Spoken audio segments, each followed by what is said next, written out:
Welcome back. It's late. The lights are low. The world outside your window is quiet. Or maybe the rain is tapping softly against the glass. Go ahead. Pull that blanket closer. Let your tea warm your hands. Let your shoulders drop. Tonight's story is called The Scarf Beneath the CN Tower. It begins beneath the CN Tower after a snowfall, where the air is sharp, the city is hushed, and one unexpected moment turns into something slow, magnetic, and impossible to ignore. There's a man with a voice that lingers, a scarf that still carries his scent, and a kiss that was worth the wait. So get comfortable. Lower the volume just enough that it feels like a secret. And let me tell you what happened the night the snow fell. Where the snow fell. If you've ever stood beneath the CN Tower after a heavy snowfall, you know the city feels suspended, like it's holding its breath. The sidewalks along Bremner are packed with fresh snow, the air sharp enough to sting my lungs. Streetcars hum somewhere beyond the buildings. Steam rises from the grates in soft, ghost-like spirals. Everything smells like winter and espresso and cold metal. I'm not paying attention when it happens. There's a soft rumble from above, a shifting sound, and then snow. An entire balcony's worth of it drops straight onto my head. It spills down my hair, slides under my collar, dusts my lashes. For a second I just stand there, stunned, blinking into white. And then I laugh. I don't know why I laugh. It just bursts out of me, bright and helpless, and echoing off glass towers. Really? I call up at the condo above me. That's how today's going to be? And that's when I see him. He's walking toward me from the opposite direction, mid-step, like he's just watched the entire thing unfold in slow motion. For half a second, he looks ready to save me. Then he hears me laugh, and something in his expression shifts. He stops a few feet away. Snow drifts lazily between us. The world narrows. He's wearing a dark wool coat that fits like it was made for him. Broad shoulders, clean lines. The collar is turned up slightly against the wind. His posture is relaxed but deliberate, like he moves through the world knowing exactly how much space he takes up, and never apologizing for it. His hair is thick, slightly wind-touched, like winter belongs in it. There's controlled stubble along his jaw, intentional, precise. His mouth is unfair, full, the kind that looks like it knows how to smirk and kiss with equal confidence. And then he does smirk, just a little. Are you okay? He asks. His voice, God. It's low and smooth and steady, not loud, not forced. It wraps around me instead of cutting through the air. The kind of voice that would make you stop talking mid-sentence just to hear it again. I think the building just tried to assassinate me, I say, brushing snow off my coat. He steps closer, not rushed, not aggressive, one grounded step. Even in the cold air, I catch the scent of him. Clean, warm, subtle cedar, winter air, something faintly sweet beneath it. It's not overpowering. It's the kind of scent you only notice when someone is close enough to matter. He lifts his hand, hesitates, giving me space to pull away if I want, and gently brushes snow from the edge of my hair. His fingers are warm. There's still some here. he murmurs. My stomach flips. Behind him, tourists shuffle toward Ripley's Aquarium of Canada. The city keeps moving, but I don't. Coffee. He says suddenly, eyes holding mine. Before the CN Tower tries again. The corner of his mouth tilts upward. I should hesitate. I don't. We walk side by side toward a cafe just off the main stretch near Union Station. Our shoulders brush once as we step around a patch of ice. Neither of us apologizes. Inside, warmth blooms instantly.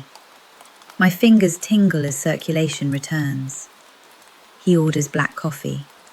No pause, no modifications. When he hands me mine, his fingers brush mine. Not accidental, deliberate. We find a small table by the window. Snow clings to the glass outside. So, He says, leaning back slightly. do you always laugh when attacked by architecture? Only when someone attractive is watching, I reply before I can stop myself. His eyebrow lifts. Oh? He smiles slowly. It is devastating. Up close, I notice the details, the thickness of his lashes, the way he listens fully. Like when I speak, he isn't just waiting for his turn. His shoulders relax when he laughs. His head tips back slightly. He doesn't check his phone. Not once. He studies me like I'm interesting, like I'm something worth figuring out. I tell him about work.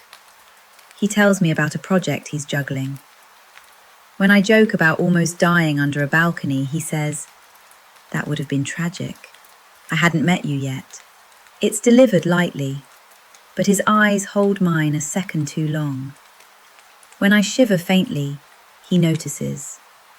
He always notices. Without asking, he unwraps his scarf. Charcoal grey, thick wool.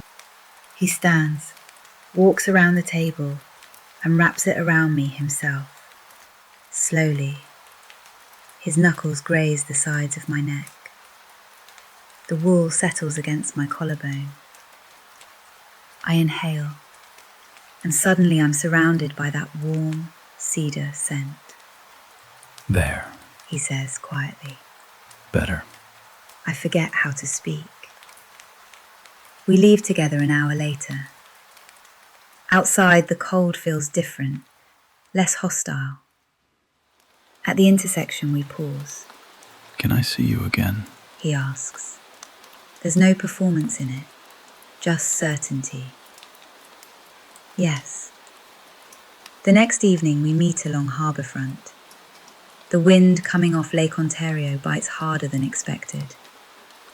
He's there before me, hands in his coat pockets, posture relaxed.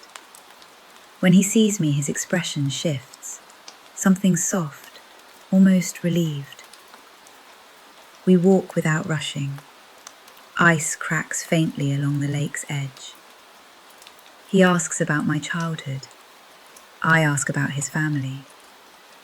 He answers honestly, thoughtfully. At a crosswalk, I slip slightly.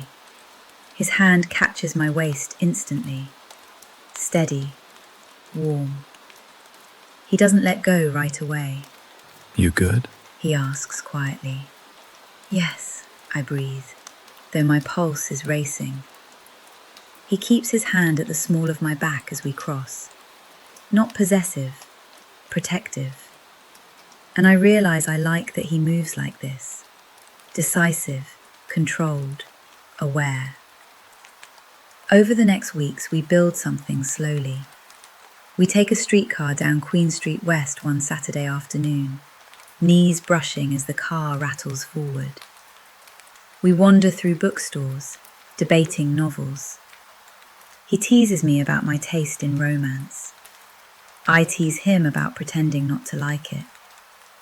We have dinner along King Street, where candlelight catches along his jaw. He listens when I speak, thumb brushing absently along my wrist across the table. The contact is light, but it sends heat straight through me. He walks me home every time. Every time. The scarf becomes permanent. One night, as he wraps it around me before I head inside, I say, "You know I still have yours." I know. He replies. I like that you do. A month in, we stand beneath the lights at Nathan Phillips Square. Skaters glide in slow circles. The air is softer now. We're closer than usual. My scarf, his scarf, wrapped twice around my neck. He looks at my mouth, just once, then back to my eyes. His hand lifts slowly, brushing a strand of hair behind my ear. His fingers linger at my jaw. May I? He asks, always asking, always giving me the choice. I nod. He leans in, and this time, nothing interrupts us. His lips meet mine gently, warm, certain. My hands slide into his coat instinctively. He tastes like coffee and winter air. His hand settles at my waist, thumb pressing lightly into the curve of my hip, as if anchoring himself there. The kiss deepens gradually.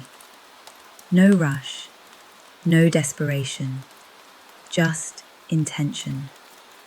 When we pull apart, the world feels slightly altered. That was overdue. He murmurs. I smile, breathless. Yes. After that, we don't pretend. He reaches for my hand openly, kisses me beneath streetlights, presses his lips to my temple while we wait for the light to change. 2 months after the snow fell, we find ourselves back beneath the CN Tower. The sidewalks are mostly clear now. The air carries the first hint of spring. He stops where it happened. Right here. He says.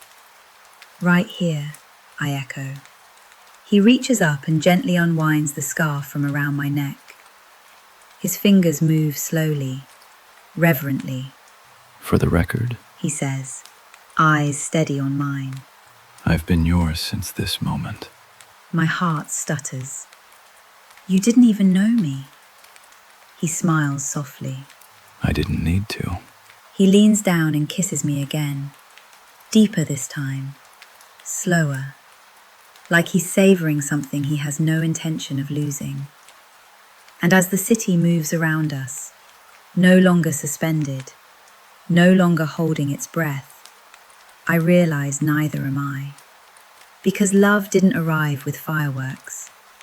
It fell quietly, softly, like snow. And I laughed.